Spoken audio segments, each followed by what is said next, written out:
viewers, you're watching Republic TV with me, Kriti Mehta, this quick morning. Now, the Delhi Assembly election results were announced today. We're going to decode what the results brought in for the people of the national capital. We're also going to bring you stories from the realms of business, sports and entertainment in our jam-packed lineup for this quick morning. So let's kickstart today's Mega News Day here on Republic, as always, with the nation first this quick morning.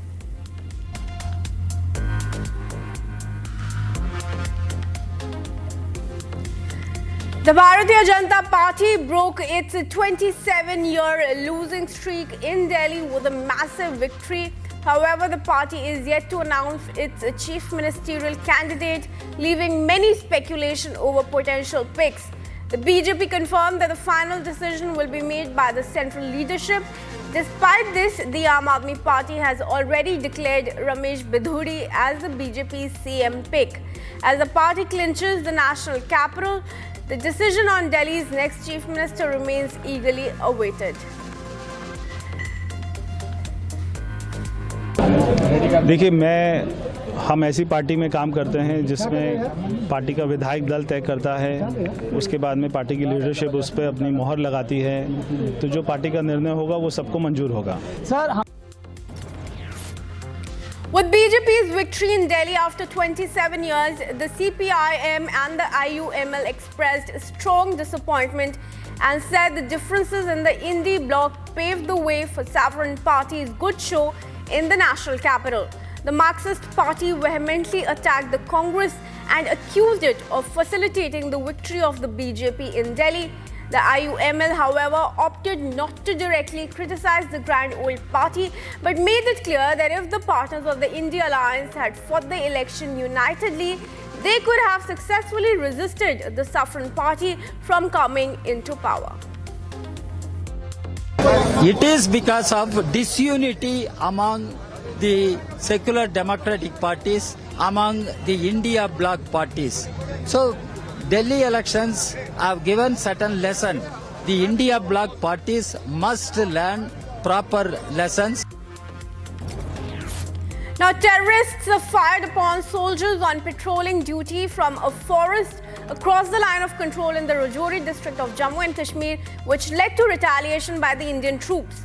There was no casualty reported, but an alert has been sounded to maintain strict vigil.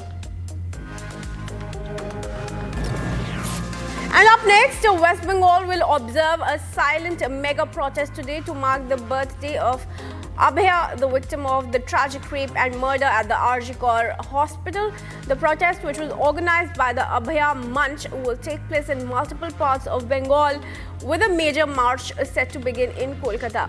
The march will start from College Square and end at RG Kaur College as protesters seek justice for the young victims. The event is expected to draw significant participation from locals and activists calling for accountability and legal action in the case. After BJP's massive victory in Delhi, opposition leaders claimed that the Aam Aadmi Party's defeat in the Delhi Assembly polls had set the ball rolling for its downfall in Punjab too. The BJP cleaned out the Aam Aadmi Party and returned to power in Delhi after 27 years, extending its saffron imprint and dealing a devastating blow to the Kejriwal-led party, whose top leadership continues to crumble. Now, it is the second setback to the party since the 2024 Lok Sabha polls. An FIR has been launched against Congress leader Rahul Gandhi in Odisha's Jharsuguda district for allegedly making an anti-India statement. The complaint filed by members of the BJP, its youth wing, RSS and Bajrang Dal accused Gandhi of deliberately making statements that hurt Indian individuals. A severe medicine shortage has hit Midnapur Medical College Hospital in West Bengal following the State Health Department's bar on 17 types of medicines and saline solutions produced by Impex Pharma. Patients' families have been forced to purchase medicines from outside, despite the hospital superintendent's claim that there was no shortage.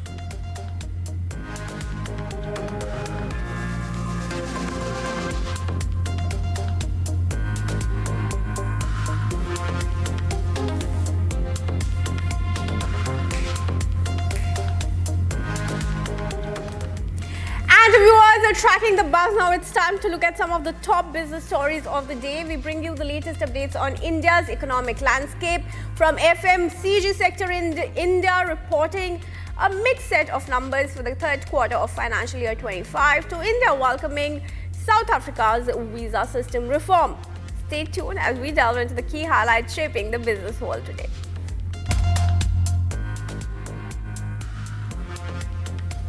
Finance Minister Nirmala Sitharaman said that fiscal and monetary measures announced recently will help boost consumption and promote private investment. The budget presented by the Finance Minister on February 1 proposed a slew of measures, including significant income tax cuts for the middle class. Individuals earning up to Rs 12.75 lakh in a year will not have to pay any taxes, benefiting 1 crore taxpayers. On the monetary side, the RBI on Friday slashed the policy rate by 25 basis points, the first rate cut in 5 years to support growth. And industry body NCLAT said that India's achievement of installing 100 gigawatts of solar capacity will inspire developed and developing nations to accelerate energy transition. Now, this development marks a new era in India's journey towards realizing its climate targets. CEO of NCLAT, Pulipakka, emphasized that India's energy transition landscape has witnessed acceleration in installing renewable energy capacity over the last decade. And India's pharma exports are expected to double to $65 billion by 2030 and touch $350 billion in value terms by 2047, moving to top 5 position globally, according to reports. Now, while India is the largest supplier of generic drugs globally, accounting for 1 in 5 generic drugs sold worldwide, the nation ranks 11th in terms of export value. The findings in the report were formulated in collaboration with the Indian Pharmaceutical Alliance, Indian Drugs Manufacturers Association, and Pharmexcel.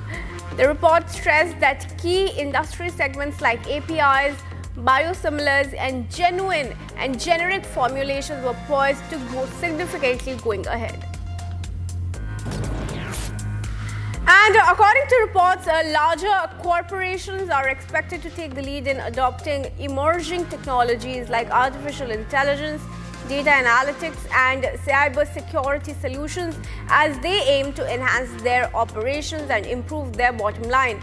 Reports claim that demand for cutting-edge technologies is set to grow significantly, with big businesses likely at the forefront of their adoption. Now, these companies possess the financial capacity to invest in such technologies, positioning them as pioneers in this space. Up next, the National Company Law Appellate Tribunal has directed the National Company Law Tribunal to decide within a week regarding the settlement plea filed by the BCCI and the withdrawal of insolvency proceedings against EdTech firm Byju. The dispute centers around the reconstitution of the COC, which was carried out by the Interim Resolution Professional in August of 2024. The NCLT had directed the Insolvency and Bankruptcy Board of India to investigate Pankaj Srivastava, the resolution professional of Byju's parent company Think and Learn, following the exclusion of Glass Trust and Aditya Birla Finance from the COC. And the FMCG sector in India has reported a mixed set of numbers for the third quarter of financial year 25, with most companies showing revenue growth but experiencing margin contractions. Industry players are facing a complex situation as urban demand remains sluggish, while rural markets continue to show resilience. Price hikes driven by inflationary pressures on commodities have been a common theme as companies seek to maintain profitability. And Indian companies and diplomats in South Africa have welcomed President Cyril Ramaphosa's decision to reform the country's visa system. The move is expected to boost tourism and business by simplifying and speeding up visa applications. In his State of the Nation address, President Ramaphosa emphasized that India and China are key markets for South Africa's economic growth. To attract more visitors and investors, the country will launch an electronic travel authorization system this year, Ramaphosa stated that this system will fully digitalize visa applications, incorporating artificial intelligence and automation to reduce the risk of corruption and accelerate approval time.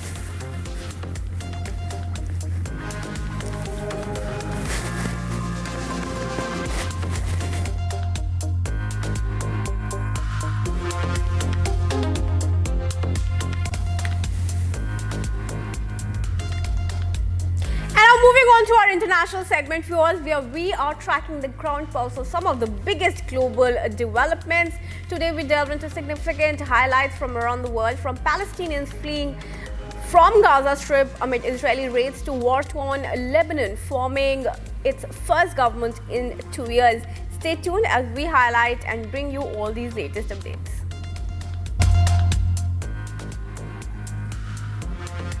Hundreds of Palestinians left their homes in a refugee camp in the northern occupied West Bank as the Israeli army escalated its raid against Palestinian terrorists. Israeli army bulldozers torn up streets and allies in the refugee camp, a hard-scrabble urban area home to over 8,000 residents, cutting off water supplies and electricity. Families were seen carrying their belongings and children through the mud and to the houses of their relatives in nearby villages. Israel described the operation as counter-terrorism efforts aimed at countering Hamas and other terrorist groups that have increased attacks against Israelis. Now, 3 Israeli hostages were released by Hamas-led terrorists in exchange of dozens of Palestinian prisoners as a part of an agreement that paused the war in the Gaza Strip.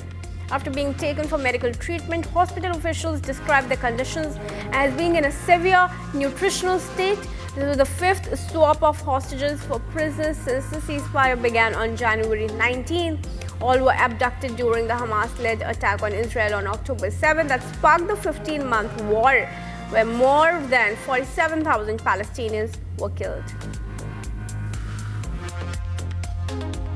In the initial medical assessment conducted, it is evident that Ohad returned in a severe nutritional state and had lost a significant amount of his body weight. The additional health consequences of prolonged captivity under terrible conditions will be examined by us in the coming hours and days, and we are prepared to address all of them. We understand that this external appearance is a manifestation of physical and other impacts, the severity and significance of which we will only be able to assess in the forthcoming days. And the National Transportation Safety Board salvage crews recovered the Sikorsky UH-60 military helicopter from the Potomac River near Reagan National Airport in Arlington in Virginia. American Airlines Flight 5342 and the Army helicopter had collided mid-air near Washington, D.C. on January 29, sending both aircraft into the Potomac River and killed all 67 aboard. The tragedy unfolded when the regional jet with 60 passengers and 4 crew members was preparing to land, and the UH-60 Black Hawk was on a training exercise with 3 soldiers. And more than 200,000 protesters rallied in Munich in Germany against far-right extremism ahead of the country's general election. The far-right anti-immigrant Alternative for Germany is in second place in recent polls, prompting widespread protests before voters cast their ballots on February 23. And US President Donald Trump signed an executive order to end US financial assistance to South Africa, citing disapproval of its land policy and of its genocide case at the International Court of Justice against Washington's ally Israel. Now, reacting to Trump's move, South African President Cyril Ramaphosa issued his counter and said that South Africa neither would be deterred nor bullied. We are witnessing the rise of nationalism, protectionism, the pursuit of narrow interests, and the decline of common cause. This is the world that we, as South Africa, a developing economy, must now navigate. But we are not daunted to navigate our path through this world that constantly changes. We will not be deterred We are, as South Africans, a resilient people, and we will not be bullied.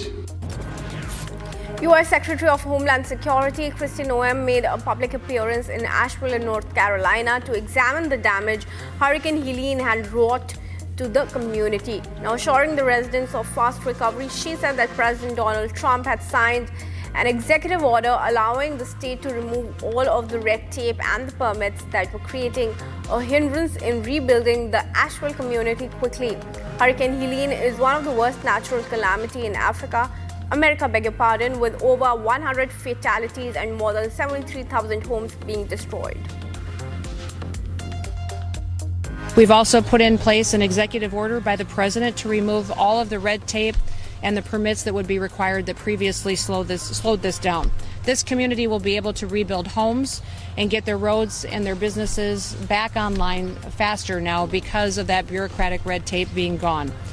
President Trump also has promised to accelerate a timeline to clear your waterways. We had the chance to see some of the waterways being cleared today with the partnership of the Army Corps of Engineers. Moving on, Lebanon's new Prime Minister formed the country's first full-fledged government since 2022. This comes at a time when Lebanon is scrambling to rebuild its battered southern region and maintain security along its southern border after a devastating war between Israel and the Hezbollah terrorist group.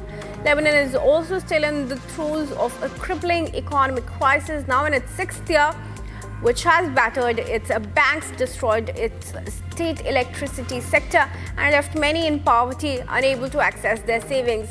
Now, Prime Minister Salam has vowed to reform Lebanon's judiciary, its battered economy, and bring about stability in the troubled country, which has faced numerous economic, political, and security crises for decades. About 200 residents were evacuated to safety after a landslide hit southwest China's Sichuan province. The disaster buried 10 houses and left more than 30 people missing. And in response to the emergency, Chinese Ministry of Emergency Management was dispatched to the scene to guide rescue operations.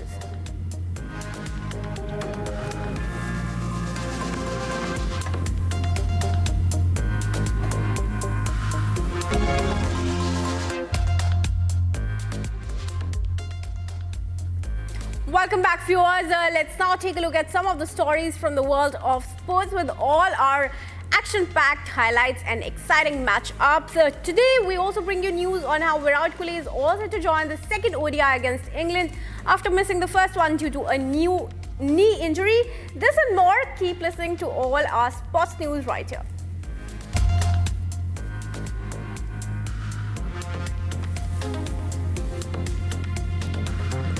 Virat Kohli is good to go in the second ODI against England. India batting coach Sitanshu Kotak confirmed Kohli had missed the first ODI due to a sore right knee. India had won series opener in Nagpur, where the hosts secured a 4-wicket victory to take a 1-0 lead in the 3-match series. India captain Rohit Sharma is facing a slump in form. The seasoned campaigner failed to deliver in the series against Australia and also dropped himself from the 5th test in Sydney. Later, he flopped on his Ranji Trophy return and in the first ODI against England. While former India international Ravichandran Ashwin believes that the critics will only stop when Rohit delivers with the bat, but also noted that Rohit Sharma will head to the Champions Trophy with a lot of confidence as he has done well in that format.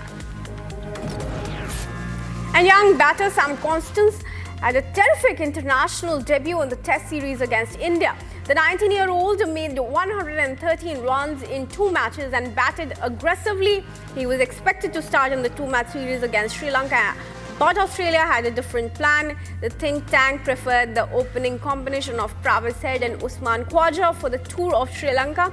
Constant noted that he understood the reason behind getting dropped despite good performance and added that Head is a legend of the game and his inclusion made sense.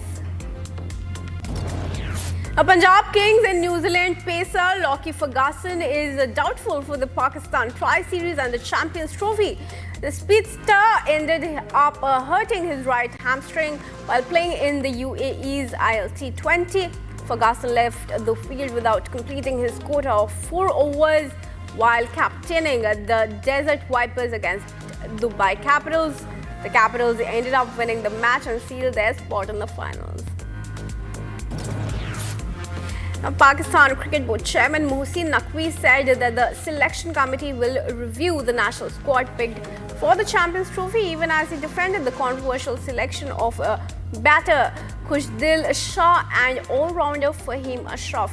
The PCB top boss's statement was in complete contradiction to skipper Mohammad Rizwan's assertion that no change is warranted in the 15-member squad. Every cricket board has time till February 12 to make any changes to their provisional squads picked for the ICC event, which will be held in Pakistan and the UAE. Now, Pakistan pacer Shaheen Afridi shattered a 17-year-old record of former speedster Sohail Tanveer during the Tri-Series ODI against New Zealand at the Gaddafi Stadium. The left-arm speedster picked 3 wickets but had an impressive day over the ball. He had lead 53 runs in the first 9 overs. Shaheen has now broken an unwanted record of Sohail Tanveer for the most offensive and expensive 10 over by a Pakistan player in an ODI in Pakistan. Now, Alex Carey's spot in the playing 11 wasn't guaranteed for the 2-match test series against Sri Lanka. The team management planned to use Josh Inglis for the series, as the 29-year-old has proved his worth in spin-friendly conditions. In the opening game of the series, Carey played a valuable knock of unbeaten 46, and in the second, he scripted history by becoming the first Australian keeper batter to score 150 or more runs in test innings in Asia. Former cricketer Adam Gilchrist made 144 runs against Sri Lanka in Kandy in 2004, and that was to date the highest individual score by an Australian cricketer in Asia.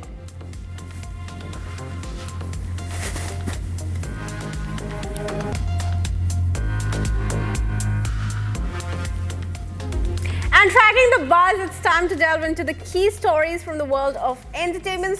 Today we bring you highlights from the Super Bowl party Friday night, where Shaquille O'Neal paid the tribute to New Orleans, honoring the city's resilience after the tragic attack on New Year's Day that claimed 14 lives.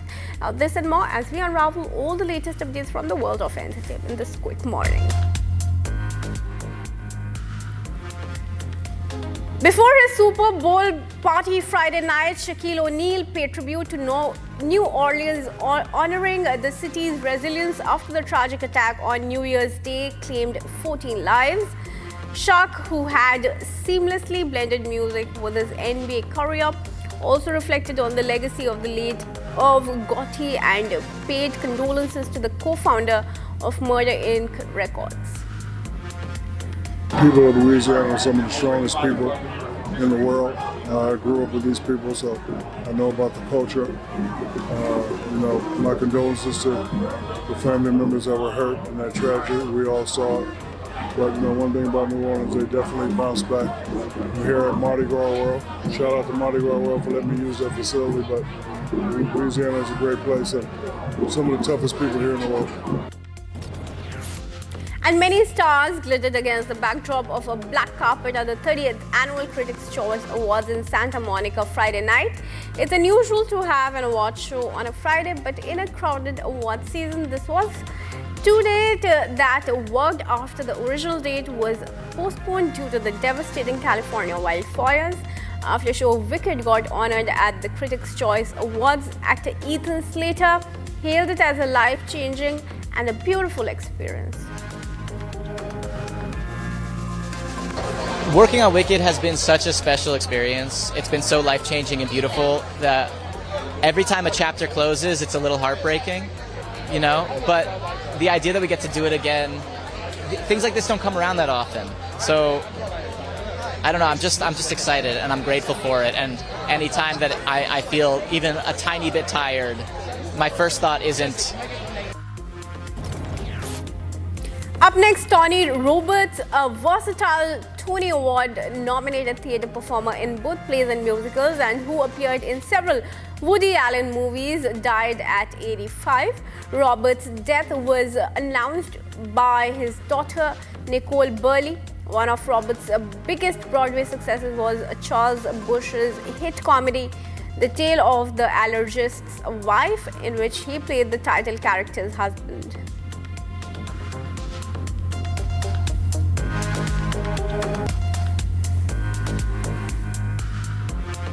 And that's a wrap on today's edition of Quick Morning. But stay tuned to Republic. We will be back with our show live this morning at 7 a.m.